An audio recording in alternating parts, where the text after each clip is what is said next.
Sarvamangala ಮಾಂಗಲ್ಯೆ ಶಿವೆ ಸರ್ವಾರ್ಥ ಸಾತ್ವಿಕೆ ಶರಣ್ಯೆ ತ್ರ್ಯಂಬಕೆ Gauri Narayani ನಮೋಸ್ತುತೆ. Hello, ಎಲ್ರಿಗೂ ನಮಸ್ಕಾರ.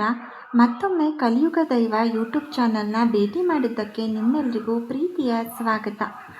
ಆದಿಪರಾಶಕ್ತಿಯ ವಿಶೇಷ ದೈವಿಕ ಸಾನ್ನಿಧ್ಯಕ್ಕೆ ನಾವಿವತ್ತು ಹೋಗ್ತಾ ಇದ್ದೀವಿ.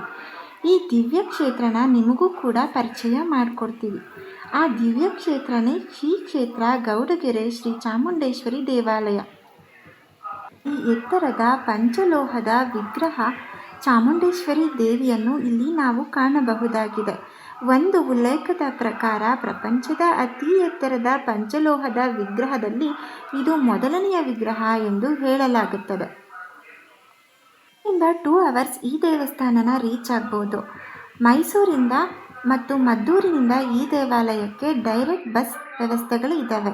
ಬೆಂಗಳೂರಿಂದ ಈ ದೇವಸ್ಥಾನಕ್ಕೆ ನೇರವಾಗಿ ಬಸ್ ವ್ಯವಸ್ಥೆ ಇಲ್ಲದೇ ಇದ್ದರೂ ಮದ್ದೂರು ಅಥವಾ ಮೈಸೂರಿಗೆ ಬಂದು ಈ ದೇವಾಲಯವನ್ನು ತಲುಪಬಹುದಾಗಿದೆ. ದೇವಸ್ಥಾನದ ಟೈಮಿಂಗ್ಸ್ ಬಂದು ಬೆಳಗ್ಗೆ 6 ಗಂಟೆಯಿಂದ ಸಂಜೆ 9 ಗಂಟೆವರೆಗೂ ದೇವಸ್ಥಾನ ತೆರೆದೇ ಇರುತ್ತೆ. ಇನ್ನು ಈ ದೇವಸ್ಥಾನದಲ್ಲಿ ಬೆಳಗ್ಗೆ, ಮಧ್ಯಾಹ್ನ ಮತ್ತು ರಾತ್ರಿ ಅನ್ನಪ್ರಸಾದದ ವ್ಯವಸ್ಥೆ ಕೂಡ ನಡೀತಾ ಇರುತ್ತೆ.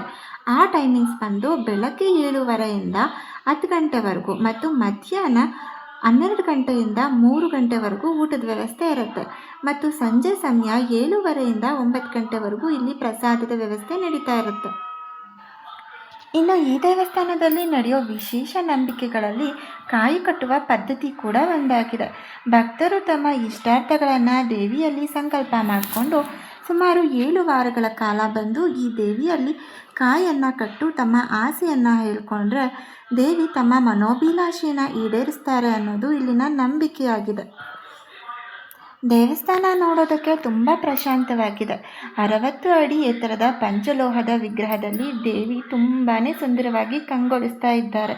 ಪ್ರತಿಯೊಂದು ದೈವಿಕ ಸನ್ನಿಧಾನಕ್ಕೆ ಹೋಗೋದು ಕೂಡ ಪೂರ್ವಜನ್ಮದ ಸುಕೃತ ಅನ್ನೋದು ನನ್ನ ಭಾವನೆ.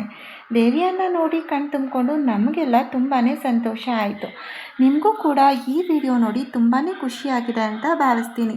ಮತ್ತು ಈ ದೇವಸ್ಥಾನದ ಇನ್ನೊಂದು ವಿಶೇಷ ಏನಂದರೆ ಇಲ್ಲಿ ಬಸಪ್ಪನ ಗುಡಿಯನ್ನು ಕೂಡ ನಾವು ನೋಡಬಹುದಾಗಿದೆ. ಮನೋಭಿಲಾಷಿನ ಕೂಡ ಈಡೇರಿಸಲಿ ಅಂತ ನಾನು ಮನಸಾರ ಬೇಡ್ಕೊಳ್ತಾ ಈ ವಿಡಿಯೋನ ಇಲ್ಲಿಗೆ ಮುಗಿಸ್ತಾ ಇದ್ದೀನಿ.